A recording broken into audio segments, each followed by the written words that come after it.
Okay, let's talk about a real head scratcher. How can a movie absolutely crush it at the box office, making tons of money, but at the same time have a story that, well, some people think is a total mess? That's the huge paradox at the center of Wicked for Good. Today, we're going to dig into a really sharp critique of the film to see exactly where it argues the story went wrong and what its massive success might actually tell us about the state of Hollywood right now. So here's how we're going to break this all down. First, we'll get into that massive contradiction between the box office gold and the critical feedback. Then we'll dive deep into the nitty-gritty, the specific plot holes and character issues that this review points out. After that, we'll see how the movie version stacks up against the beloved musical it's based on. And finally, we're going to zoom out and ask the big question. What is the surprising, maybe even counterintuitive lesson that Hollywood should be taking away from this whole thing? Let's jump in. Right, so first up is this giant contradiction. This film was an absolute financial juggernaut, raking in cash left and right. But the review we're digging into just tears the story apart. How does that even happen? First things first, the critique isn't ignoring the money. I mean, you can't. It points out that on its preview night alone, Wicked for Good pulled in a staggering $30 million. Now, to put that into perspective, that's not just good, that's an event. It completely blew the first movie's already impressive numbers out of the water. We're talking about a true commercial behemoth here. Which brings us right back to the big question, doesn't it? The money was there, the audience showed up in huge numbers ready to love it. So why does this critic make the case that the story itself is fundamentally broken? That's the tension we're going to explore right now. All right, let's get into the really juicy stuff now, the actual complaints about the story itself. This is where the critique really gets out its magnifying glass and looks at every single plot point, every character decision that it says just doesn't add up. And this quote right here, it really just gets to the heart of the problem. The argument is that whenever the movie tries to link back to the classic Wizard of Oz, it doesn't feel clever or earned.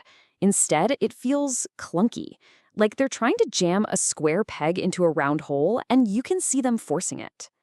And this feeling of forced storytelling, it bleeds right into the characters. The review says they often feel less like real people and more like chess pieces being moved around to get the plot where it needs to be.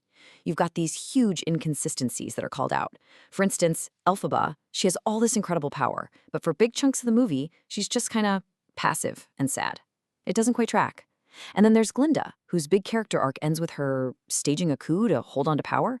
It's not exactly a moment of growth. You even have this super powerful sorceress who just backs down from a fight for basically no reason. The critique's main point is that characters will just flip their motivations on a dime. Not because it makes sense for them, but because the plot demands it. But the criticism isn't just about plot mechanics and logic. It goes deeper. It's about the feeling of the movie, arguing that it basically tries to bully you into feeling things instead of actually earning those emotions. Yeah, and this quote just says it all, doesn't it? The feeling that the movie is manipulating you. The score swells up, basically screaming, "You should be sad now," or "This is the triumphant part."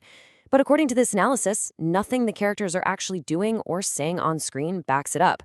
So it just feels empty, like a shortcut to an emotional payoff that was never actually earned. Now, this critique isn't just looking at the movie on its own. It's also an adaptation, right? So it gets put right up against the thing it's based on, the mega hit Broadway musical.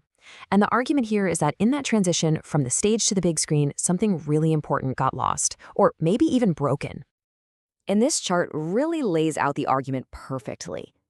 Look, the review is fair. It admits that even in the stage show, the second act is seen as the weaker part. But it argues the movie takes that weakness and cranks it up to 11. The editing is called out for being so rushed that it makes that second act even worse.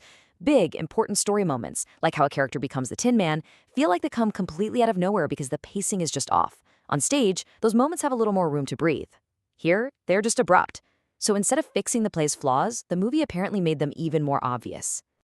And then the critique gets super specific, pointing to changes that were made just for the movie. For example, a couple of new songs were added, and, well, the review says they're just not very good. One of them, called No Place Like Home, gets called out specifically for being this really shallow, on-the-nose reference to Dorothy. It's a wink to the audience that doesn't really add anything to Elphaba's journey.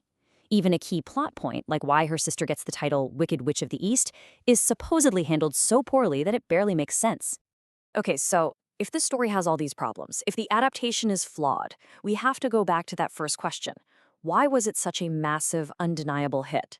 This brings us to the final and maybe most interesting part of the analysis. It steps back from the movie itself to talk about Hollywood, big franchises, and the audience. So, what's the secret sauce? According to this review, the answer is actually really simple. The movie didn't succeed in spite of its problems, it succeeded because the filmmakers knew exactly who they were making it for.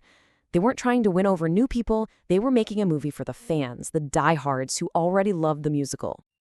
And this quote just lays the whole strategy bare. The big takeaway here isn't about artistic perfection. It's about loyalty.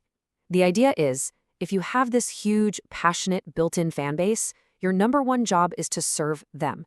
Forget trying to water it down to appeal to everybody. And this theory gets applied to the rest of Hollywood. You see a pattern emerging. On one hand, you have movies like Wicked or Barbie, which this review argues hit it big because they went all in on their core established female audiences. They didn't apologize for it, they celebrated it. Then you contrast that with other huge IPs, like Star Wars or Lord of the Rings, where the argument is that they ran into trouble when they tried to change things up too much to chase a new audience. And in doing so, they ended up pushing away the very people who made the franchise a hit in the first place. The lesson being presented is simple. Know your tribe and stay true to them. But, and this is a really big but, the review doesn't end on a happy note. It finishes with a pretty stark warning. Hollywood is probably going to learn the completely wrong lesson from all of this. The fear isn't that they'll fail to see the success. The fear is that they'll misinterpret why it was a success. They won't see it as a win for serving your core audience. Instead, they might just think, oh, we just need to target this other demographic now, totally missing the underlying point about authenticity and loyalty. And that's where we're left, with this huge, lingering question about making movies today. Is this the future? Is making something exclusively for the core audience, the diehard fans, the only safe bet left in Hollywood? And if that's the case, what does that mean for creativity, for taking risks, and for the magic of discovering a new world you didn't know you'd love? What do we lose as a culture when we stop inviting new people to the party and only preach to the choir?